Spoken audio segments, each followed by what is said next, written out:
Thank you so much for attending my PowerPoint presentation on Largo, the guitar hero. As a quick disclaimer, this is mostly a theorycraft video and the real one will come out later. Largo is a melee strength support whose most iconic feature is adding 3 more songs to the Dota OST. This is thanks to his ultimate, Amphibian Rhapsody, a toggled mode that grants one of 3 buffs to all friendly units as an aura. You can pick between a fat offensive buff with Bull-Bellied Blitz, a strong mobility enhancement with Hot Feet Hustle, and a powerful AoE heal with Island Elixir. More importantly, it comes with a rhythm minigame, which grants stacks of armor and mana cost reduction. You know how adults who never played sports as a kid run kinda funny? The same actually applies to music, so now you'll be able to tell which of your Dota teammates never learned an instrument growing up. His Q is Catchy Lick, a repositioning tool that dispels both allies and enemies. The fast cast time means you can throw an Uno reverse card at a Magnus attempting to yoink your supports off the high ground. It also works as a nullifier effect, so you can cancel your ult, lick an ethereal CM attempting to run away, and then go right back to jamming 2 seconds later. His W, Frog Stomp, creates a small AoE that slows and mini-stuns every second. It's probably his least interesting ability, but it features those fat little frogs cutting a rug, so that makes up for it. Finally, Croak of Genius is a strange unit target buff that reduces mana costs and gives spells a strange Maledict-esque damage echo that is dealt over time. The obvious use is to throw it on yourself to sustain your ultimate, but chucking it on an OD is hilarious. No facets for this guy yet, but his innate makes buffs last longer, and his shard makes every buff he gives apply to himself as well, meaning he can kinda multicast Urn of Shadows and make Ogre Magi jealous. Aghanim Scepter makes his ultimate deal damage in an AoE and lets him play 2 songs at the same time, though the rhythm minigame pretty much stays the same for anyone with more than one finger. I wish you the best of luck using items during it. All of these things combined make Largo a powerful support almost entirely dedicated to buffing his team, and I expect him to become a babysitter pause 5 for ranged carries. But as with every new hero, he will undoubtedly spend his first week in Dota as a mid. Now his defensive tools are cool, but the real reason you picked Largo is because you want to bust out some beats in the middle of a team fight, so let's talk about that first. Amphibian Rhapsody is a toggle with 3 different modes that you can switch between at will, and they all have pretty clear uses. Because you become disarmed and lose access to your other spells while playing, you can focus almost entirely on your positioning with your right hand and playing the beat with your left, unless you want to use items while playing, which adds a much needed sense of complexity to the hero. Perhaps Largo's funniest addition to the game is turning Glimmer Cape into a mechanical skill check. Of course, each buff also comes with its own song for everyone to listen to. The Q sounds like fight music from The Witcher, the W sounds like a fantasy chase through the forest, and the E sounds like a romantic dinner in Paris that escalates very quickly. The song buffs only linger for a third of a second, so don't think about getting cheeky and alternating between them. All it will do is make it sound like shit. If you really do want to have multiple songs playing, you'll have to pay 4,200 gold for the privilege.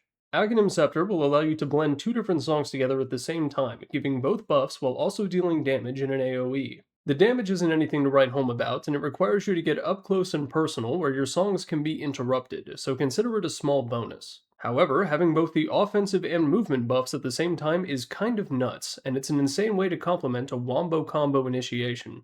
The healing and movement combo is also good, since it gives your team a great escape option, especially if combined with something like drums or boots of bearing. Q and E at the same time might be useful, but our top scientists have yet to figure out when. Since picking a new hero is always difficult, I recommend training for eventually getting to play Largo by booting up Project Diva and pretending that Hatsune Miku is a big fat frog. And now for those defensive tools. Largo's support toolkit doesn't just consist of funky beats because he can also yoink his own teammates and save them against their will.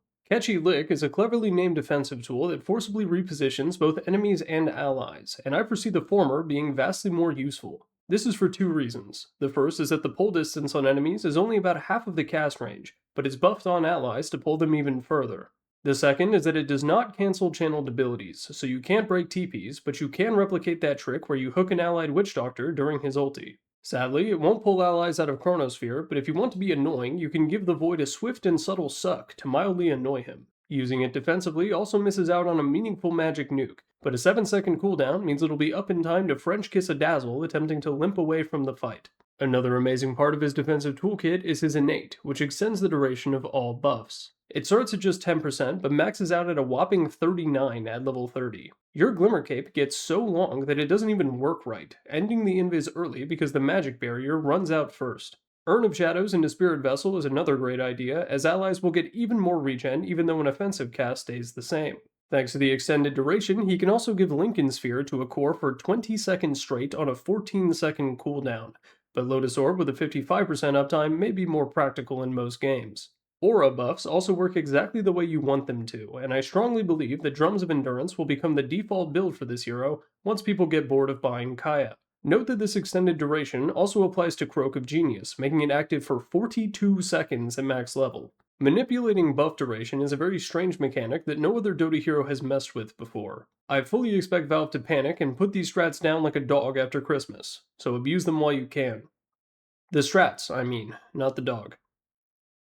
I have a Patreon with bonus videos, and if you pay me enough money, I will write you a Christmas letter that will arrive in early January. There's also some bonus videos or something like that. Thank you very much for your continued support. Now, playing a brand new hero in ranked is basically an MMR lost speedrun, but if you really want to do it, here's how to play Largo. I recommend playing him as a babysitter pause 5 since you can tank harass fairly well and use tongue to prevent your carry from diving tower like an idiot. Ranged carries like Drow or Medusa seem like your natural pairings, but there's also some merit to those with kill potential, like Gyrocopter and Shadow Fiend. The lane is kinda tough since you don't have any amazing way to interact in a 1v1, so boxing out the enemy support will be a challenge. Still, you have great base stats and you can use your freaky tongue to force them to continue trading even if they don't really want to. Use it to stop them from body blocking your camp, or yoink the enemy melee core away from a range creep to deny the last hit. If they ever start flirting with a dive, you can slurp them under your tower to tank some tier 1 backshots before they're ready. Repositioning is strong, get creative with it. As for items, you want Arcane Boots and an Urn at the start of the mid-game. Urn's heal is extended by your innate, but not the offensive part, and Valve made it so you can't be griefed by someone else going in Urn, so you don't even have to scream about rushing it during the draft. After that, just queue up as many buff items as you can. Everyone, including Valve, says to rush Glimmer Cape, but in my opinion, Drums is broken on this guy.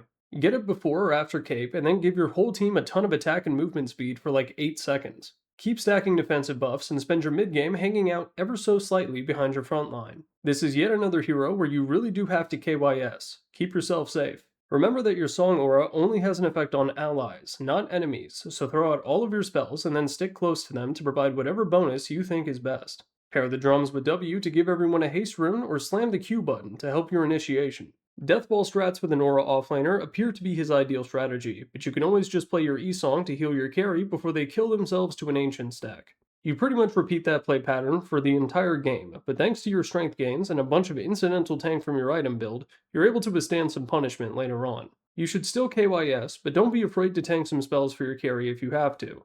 Keep pumping out buffs and be very careful when weaving in and out of your ulti. With the level 25 talent that buffs your music, the opportunity cost of switching out to use Tongue defensively is 315 HP of healing to everyone in the aura, so keep that number in mind. And if it all goes wrong, remember that as a dedicated buff support, any loss is exclusively due to your teammates, not you. I wrote a little bit about Dota taking inspiration from other game genres. Feel free to read it if you like. Now, if you're somehow already tired of losing to a hero that was literally born yesterday, here's how to beat Largo. First, the hero doesn't really have a lot to do in lane. The lick can help set up a kill, but even without boots, you can walk out of the frog stomp after just 2 or 3 hits. You need to be aware of that if he has a really strong kill threat core, but for the most part, he sorta just walks around. Bullying him in lane is fairly easy, and it lets you slow down the snowball before it even really begins.